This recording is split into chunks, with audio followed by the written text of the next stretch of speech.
નમસ્કાર મિત્રો, state bank of India એટલે કે SBI દ્વારા એક મહત્વપૂર્ણ ભરતીની જાહેરાત આવી છે. મિત્રો, એપ્રેન્ટિસ માટેની ભરતી SBI દ્વારા જાહેર કરવામાં આવી છે. આપણે સંપૂર્ણ માહિતી તે ભરતીની આ વિડીયોમાં જવાના છે. મિત્રો તે પહેલાં તમે ચેનલને સબસ્ક્રાઈબ ન કરી તો સબસ્ક્રાઈબ કરી દો, જેથી તમને આવા વિડીયો સૌપ્રથમ મળતા રહેશે. તો સૌપ્રથમ મિત્રો આપણે મહત્વપૂર્ણ તારીખોની વાત કરી લેવાની છે. તો ભરવા ઓનલાઈન અરજી કરવાની શરૂઆત થઈ ગઈ છે. તમે SBIની ઓફિશિયલ વેબસાઇટમાંથી ભરી શકશો અને છેલ્લી તારીખ 15 જૂન રહેશે.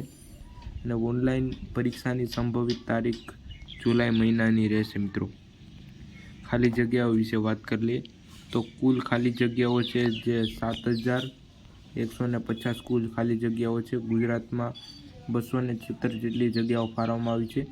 આપણે ગુજરાતમાં કેટેગરી પ્રમાણે પણ જગ્યાઓની વાત કરી લઈએ તો જનરલને કેટેગરી માટે 91 જગ્યાઓ, OBC માટે 58, SC માટે 15, ST માટે 32 અને EWS માટે 21 જેટલી જગ્યાઓ છે. હવે લાયકાત એટલે કે યોગ્યતા અને એલિજિબિલિટી ક્રાઇટેરિયાની વાત કરી લઈએ તો મિત્રો સૌપ્રથમ એજ્યુકેશન ક્વોલિફિકેશન શૈક્ષણિક લાયકાતની વાત કરી લઈએ તો મિત્રો આ શૈક્ષણિક લાયકાત આપણે કોઈપણ પ્રવાહમાંથી ગ્રેજ્યુએટ એટલે સ્નાતક હોવા જરૂરી છે. જે વિદ્યાર્થીઓ પાસે 1 વર્ષથી વધુનો અનુભવ હોય અને પહેલાં ક્યાંક એપ્રેન્ટિસ કરી હોય તેઓ અરજી કરી શકશે નહીં. મિત્રો, વયમર્યાદાની વાત કરી લઈએ તો લઘુત્તમ 20 વર્ષ અને મહત્તમ 28 વર્ષ સુધીની વયમર્યાદા નક્કી કરવામાં આવી છે. સ્થાનિક ભાષાનું જ્ઞાન હોવું જરૂરી છે. લોકલ લેંગ્વેજનું જ્ઞાન મિત્રો અહીં જરૂરી રહેશે. ગુજરાતના ઉમેદવારો માટે ગુજરાતી અને અન્ય રાજ્યોના ઉમેદવારો માટે તેની સ્થાનિક ભાષાનું મહત્ત્વ રહેશે.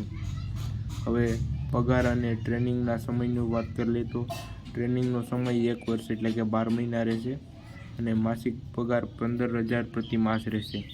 મિત્રો, આ કોઈ કાયમી ભરતી નથી, પરંતુ આ ભરતીનું જે સર્ટિફિકેટ છે જે SBIની ભરતી આવશે તેમાં ખૂબ કામમાં આવવાનું સાબિત થશે.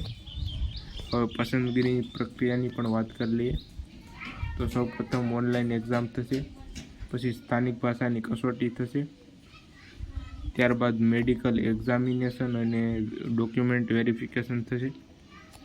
ત્યારબાદ તમે સિલેક્ટ થઈ જશો. ઓનલાઈન અરજીની ફીની વાત કરી લઈએ તો EWS અને જનરલ OBC માટે 300 રૂપિયા, SC ST અને PWBD માટે કોઈ ફી ભરવાની રહેશે નહીં.